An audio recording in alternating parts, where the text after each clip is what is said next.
Hey guys, welcome to the Restoring Nurses Podcast. My name is Matt. I am a nurse on a journey to learn what it means to take better care of myself and on a mission to bring as many other nurses with me as possible. Thank you for joining me today. Be sure to subscribe so that you never miss an episode. So today, obviously taking care of myself, taking better care of myself and learning what that means self-care. That's the term, at least, that a lot of people put to it. So a few weeks ago, I did I asked a question, if you will. There we go. Let's put this just down a little bit, move that back some. I'm going to move back some too. So a few weeks ago, I asked a question on TikTok. I asked nurses what was their biggest barrier to self-care. I got a variety of answers. Some of them were really quite sad, if I'm honest. But what I noticed was that there were some common themes throughout the replies. I got well over almost like 300 replies, something like that. I don't remember, hundreds at any rate. And there were some common themes. So I went through there and picked out the top 10. Now, this isn't necessarily in order, and there may have been, these were just kind of the most frequent ones that were just kind of repeated over and over again among these responses, these themes. So today I want to share with you these top 10s. I'm sure that some of you guys will identify with some of these because I certainly did. So here we go. Top 10 barriers that nurses identified to self-care. Number one, again, these aren't in any specific order, but number one was guilt. And here's some quotes from the nurses that responded. Being time poor and mom guilt. So this nurse not only felt guilty as a nurse, she felt guilty as a mom, which I can only assume, because I'm a dad and a man, I can only assume that this is probably something that's fairly common. It's a shame. It shouldn't be that way. 2, feeling better, fear of letting others down. More quotes. Guilt for spending more time away from my family. Guilt being told I was selfish for doing anything I enjoy for me. So this nurse not only felt guilt for herself, someone actually told her that it was selfish for her to do things that she enjoyed. Freaking total BS. I know, you just gotta take care of yourself, man. One more quote about guilt. Guilt, away from family so much already, I feel bad wanting more time away. So in an upcoming episode, I'm going to share some thoughts on how we can deal with guilt, why we shouldn't feel guilty. Actually, I'm going to be sharing about all 10 of these over the next several weeks. But let's move along. Next was time. And I get that because our lives are really busy. The reality is most nurses, or many nurses like myself, are not only nurses, but we're also spouses and parents. And, you know, my son was in the marching band, very active in high school. Our daughter, she is a dancer. She's also in the middle school band. She's planning to be in the band in high school. So, and my wife and I, we're just super involved. In fact, even though we don't have a kid at the high school now, I still pull the band's trailer. I helped this last football season do some of the announcing for the home football games. We're just super involved. So I get it. It can be difficult to find time. And I wrote a post about this on my blog as well. You can go to the blog and you can find the article about guilt. You can also find the article about time. I'll put links in the show notes to both of those. I should be writing these show notes down.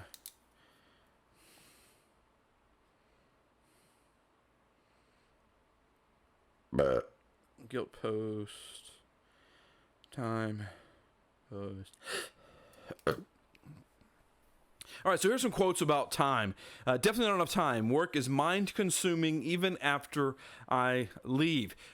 I recently wrote an article about 5 ways that we can leave work at work, and I have another article coming out with 7 ways to leave work at work. The reality is it's very difficult sometimes to leave our work at work, but the problem is if we can't make that mental separation, then what happens is we bring those stresses, the trauma, even the sorrow, just all of the difficulties of work, the things that are such a struggle as a nurse, we bring them home with us if we can't make that mental and emotional separation. I share 5 ways in a post that went live that's up there now. Again, I'll leave a link in the show notes to that.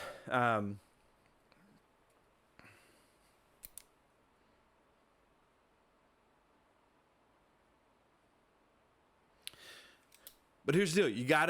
We've got to learn to leave work at work. Here's another quote about time. Don't have time. Work 12 hours for 7 days straight, then have to be mom and wife, soon exhausted. I can imagine. And one more on time. Not enough time in the day and just plain exhausted when I do have free time. That exhaustion that both of those quotes mentioned was another one that came up over and over again throughout these responses to my video. And in fact, I put that one at number 3, exhaustion. Many nurses over and over again listed exhaustion as a reason that they don't do self-care. The biggest thing keeping them from doing proper self-care. And here's some quotes. By the time I have a day off, my brain and body don't work. Exhaustion sneaks up on me, taking care of everyone else. Exhausted with people, want to isolate when I can. By the way, sometimes a little bit of meaningful isolation is not a bad thing. Just saying. That can actually be part of self-care to isolate. And one more about exhaustion. I am so tired and exhausted from dealing with my job, I get home and can barely eat, shower, and fall into the bed.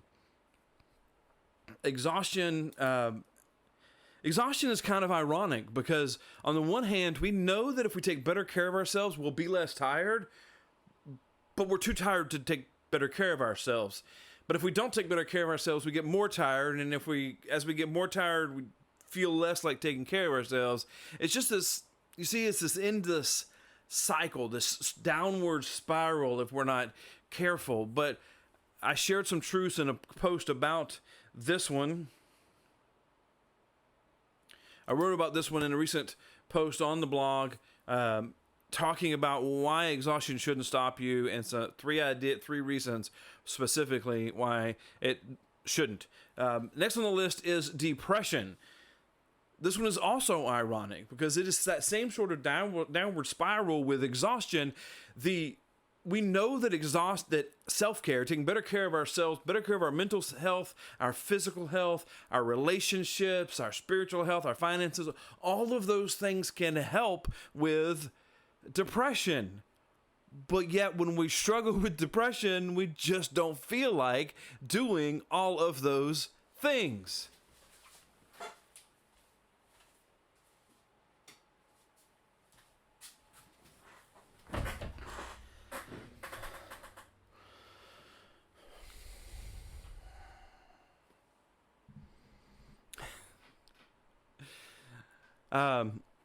So here are the quotes about depression. Depression, it took me a while to make peace with the idea, but I finally got help. Depression, I had my first therapy appointment on Wednesday, and this last one, the person just said depression with an exclamation point. Hooray to those first 2 nurses that got the help they needed, one of them by meds, one of them through therapy. Here's the deal. Self-care will not fix depression. Self-care can help, but sometimes you just have to go and get the help you need. I can't say that I struggled with depression, although my parents and my family will tell you that I'm moody sometimes. But I did struggle with anger quite a bit, to the point where I was pretty much mad all the time, and it took almost nothing to set me off. So realizing that, I finally went and got help. I sought out a counselor. I talked to her, and I just said, listen, I am angry all the time, and I was never violent, but I was often loud. I was never physically violent, but verbal and emotional abuse can be just as bad. Well, anyway, that's another topic. But I got the help I needed. And she helped me to figure out what the source of this was, to work through it.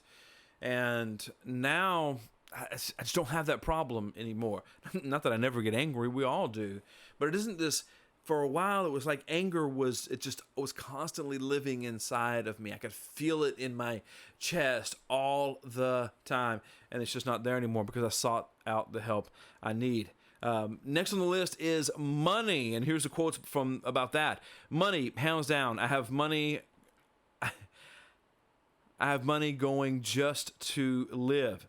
Time, money, family, juggle. Fatigue, depression, and money. This one listed 3 of the top 10 right there. I get it, because whether it's, in some cases, people are not able to do self-care, or don't think themselves able to do self-care because of having to work. I know a lot of nurses that work a lot of overtime, or they work multiple jobs, and I get it. That it can be, but the reality is that in many cases, and I don't know every person listening to this, but in many cases, we have built a lifestyle, I know because I did it for a while, that requires us to work that much. I work almost no overtime. I have not for a very long time worked significant amounts of overtime, and don't have a second job. Now, I don't say that to go, woohoo, yay, Matt. But years ago, I just decided I didn't want to work that much. I'd rather spend time with my family, even if it's just sitting on the couch next to my wife watching reruns of Smallville.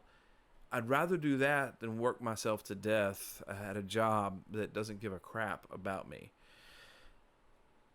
I realize that's not the case for everybody that listed money things here. Part of the reason that people listed money is because of what I call the 3 B's. We tend to think of self-care as beaches, booze, and bubble baths. Either we're going someplace, we're enjoying social activities with friends and family, or we're indulging ourselves. And self-care, those things can be part of self-care, but those are not self-care. Self-care does not have to cost a lot of money. And stay tuned, because that's one of the things that I'm going to share moving forward is ways that you can take better care of yourself without spending a lot of money. So stay tuned. Next was knowledge.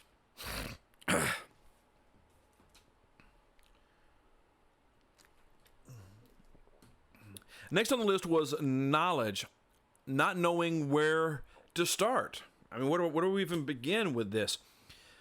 Another quote, for so long I thought sleeping in on my days off, lying in bed all day was self-care. Now, just like isolation can be part of self-care, sometimes you just need to take a day and do nothing. And that is completely okay. I think that one circles back to guilt. We feel guilty doing that because of all the things we should be doing, but it is completely okay sometimes to take a day off and do nothing. Watch Netflix, watch movies, play video games, whatever your thing is. Just sit by the pool, listening to music, whatever. It doesn't matter. It's okay to do that from time to time. Another quote on knowledge. I don't think I know what it even means. That's one of my goals here at Restoring Nurses, is to help nurses figure out what it means to take better care of ourselves. That's part of my own personal journey and what I want to share with other nurses. Next on the list was prioritization.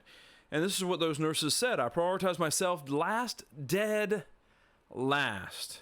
And I've seen that so many times. We take care of work, our coworkers, our patients, then our family, our friends, and then our neighbors, and then complete strangers that don't even know us. And after all 8 billion people on the planet have been taken care of, then we might take some time to take care of ourselves. Unfortunately, with 8 billion people on the planet, give or take, then they're never all taken care of. So more on prioritization. Everyone else takes priority. Another, forgetting that I deserve to take time for me. Thank you to this nurse for recognizing that she does deserve it, although I can almost guarantee she's still not doing it because most nurses don't, and myself included. I have been programmed, probably by myself, to put others first. I think that there are two reasons that we tend to prioritize everybody else before ourselves as nurses. One of them is we just do it to ourselves. We just feel like it's selfish, whether that society has told us or whatever. As this nurse pointed out, we do that to ourselves. But the other thing is that the expectation has been set up for us. The other thing is that the expectation has been set for us by society, by nursing schools, by you name it. Our nursing schools, I remember over and over and over again, they pounding us into it, and it's a good thing, is that you have to be an advocate for your patient. What they never say is that you also have to be an advocate for you. You have to be an advocate for yourself as well, because guess what? Nobody else is. In many cases, however, I would be willing to bet, and I know because I've had conversations with them, that your spouses are advocating for you. You maybe not be listening, but many of them are. Next on the list is motivation, and this is what they said. Lack of motivation, probably from a combination of depression and exhaustion. There's that downward spiral. Exhaustion, depression leads to a lack of self-care. Lack of self-care leads to worsening depression and exhaustion. A lack of motivation. Another one listed time, money, and motivation. Again, listing 3 of the top 10. I'm going to be talking more about motivation in a blog post coming up. Listen, if you guys haven't been to the website, restoringnurses.com, go there, check out the blog posts. I post 2, 3, 4, at least 3 times a week. And it's also where you can get the show notes, all of the show notes for my blogs, or my podcast. You can see previous episodes of the podcast. Just go check it out. Number 9 on the list is laziness. Again, these aren't in order. It just happens to be the 9th one that I pulled off of the list. Laziness, just plain and simple. And I get that. That's probably been one of my biggest things, because whether it was physical health or mental health or relational health, spiritual health, financial health, all of those do require work. They just do. Nobody gets physically healthy without work. Mental health requires work. Relational health requires work. Spiritual health requires work. Financial health requires work. So I get it why laziness, it just seems like maybe it's not worth it. Or I'm just like, you know what? I just would rather sit on the couch and do nothing. The problem is that has left us as an industry extraordinarily unhealthy in so many layers, so many ways. The other one says laziness. Yeah, another person, same exact answer. 2 of them. That was the only thing they said. One word, laziness. And the last one on this list, the top 10, again, like I said, they're not in any specific order. They were just the order I put them in as I was compiling this list. And the first quote is TikTok, LOL. Number 10 is distractions. And the first quote on there is TikTok, LOL. Can you appreciate the irony? I posted this question on TikTok, and I'm sure that's what this nurse was going for. But the reality is that whether it's TikTok, Facebook, Instagram, YouTube, television, whatever it is, there are a lot of things that are distracting us from taking better care of ourselves. If you don't believe me, then pull out your phone and go into the settings, and you can look specifically at how many hours, at least on the iPhone, I'm sure you can do it on Android phones as well, how many hours you have spent in a specific app. I'd be willing to bet if you looked, it would blow your mind. You should go look sometime. But here's the deal. Every single person, every one of us, the most successful people you know, to the least successful people you know, we all have the same 168 hours every week. If you're spending 10 of those hours on social media or watching YouTube or watching television or whatever else it is, then yeah, that's going to make it a lot harder to do the things you need to do to take better care of yourself. It doesn't mean that the time is not there. It just means that you're allowing yourself to become distracted. or picking other priorities, like I mentioned earlier. So another quote about distractions: carrying things on in my mind that I wish I could have charted or said differently. That one kind of falls under what I talked about earlier with leaving work at work. And it's really hard. We get home and we're going through these conversations in our mind, these things we could have done differently.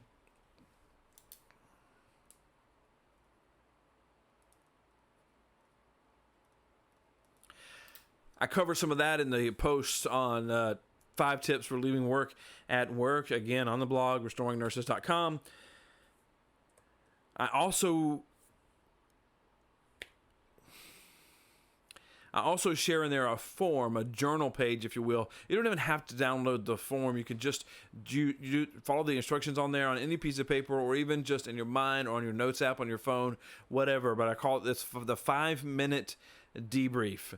And that comes from the idea that debriefing is one of the best, in my experience, ways to leave work at work. When I worked in the ER for years, there was a nurse that I worked with, Kathy. She was a charge nurse. She was my mentor. She and I, and usually several others, and sometimes just the two of us, would stand in the parking lot, sometimes for an hour or two, debriefing the shift or about other things that were going on in the hospital.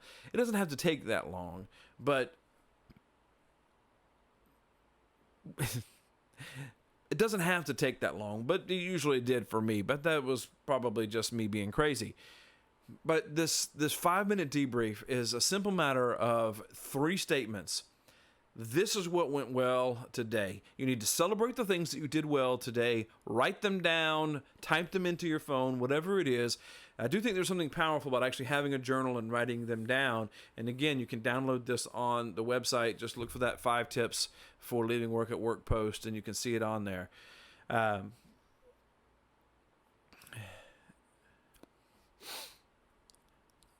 Things that went well today.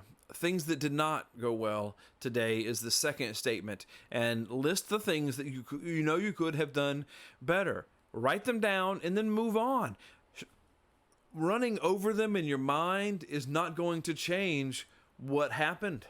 Okay? It's not going to change. You can't go back in time and change the things that you said or did. So write it down and then move on. Learn whatever lesson you need to learn from it, and then move on. And then the third statement is things that I need to look up before my next shift. Because sometimes the second statement, the things that didn't go well, are just a result of things that you've got to look up, things you don't know. And I do want you to take the time to look those up before you go back to work, but I don't want you to dwell on it between now and then. Write it down tomorrow before your shift, or whatever works for you. Then you can go and look it up. Write it down and then move on. And that's your 5-minute debrief that will help you leave work at work. And one more quote under distractions. She said that I think the biggest barrier is the constant feeling that I should be doing something productive. And I get that. That's that one comes up when we're talking about spending the day playing video games or whatever else. There's so much to do that sometimes we just need to don't. In the words of the wise philosopher, to not to.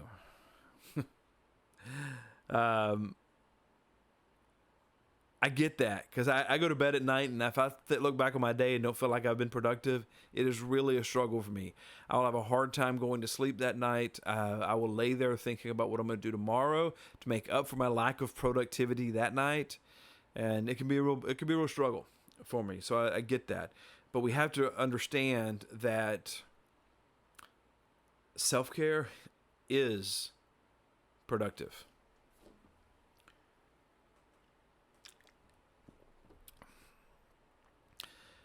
So those are the top 10 barriers that nurses gave me on TikTok, keeping them from doing proper self-care. Just real quick, run through the list again. Guilt, time, exhaustion, depression, money, knowledge, prioritization, motivation, laziness, and distractions. I'm sure that some of you guys listening to this identify with one or maybe multiple, maybe all 10 of them. I know that I see myself in this list as well.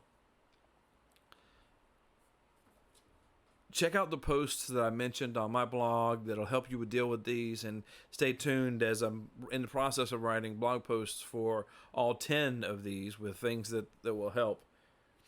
But so visit the website for that. Download your free self-care guide off of the website, and be sure to subscribe, whatever app you're using to listen to the podcast. Subscribe so that you never miss an episode, and share with your nursing friends. And real quick before I go, two things that I want to mention. One is the Restoring Nurses community. That is just later. One thing I want to mention before I go is the Restoring Nurses cruise. March of next year, we will be going to Mexico, Cozumel, Mexico, leaving out of Tampa, Florida. We've already got the first couple of rooms booked, and you do not want to miss this. It's going to be a time for us to hang out. We're going to get to know some of the nurses that we've only met online. We're going to have a meet and greet that first night, have a couple of sessions each day after that to learn, again, what it means to take better care of ourselves, as well as just a lot of time to have fun on the ship. Carnival Cruise Lines does a great job planning activities, and we're going to be a part of all of that, in addition to having a private space for ourselves where we can meet at different times while we're there. And not to mention, we're going to Cozumel, Mexico. If you've never been there, it's freaking beautiful. It's amazing. And I just can't wait. Not only to be on the cruise, not only to be in Mexico, but most importantly, to be meeting and hanging out with you guys, and together learning how the heck we take better care of ourselves. I love you guys. Again, be sure to subscribe. Go check out the website, restoringnurses.com, and I will see you back next Thursday with another new episode.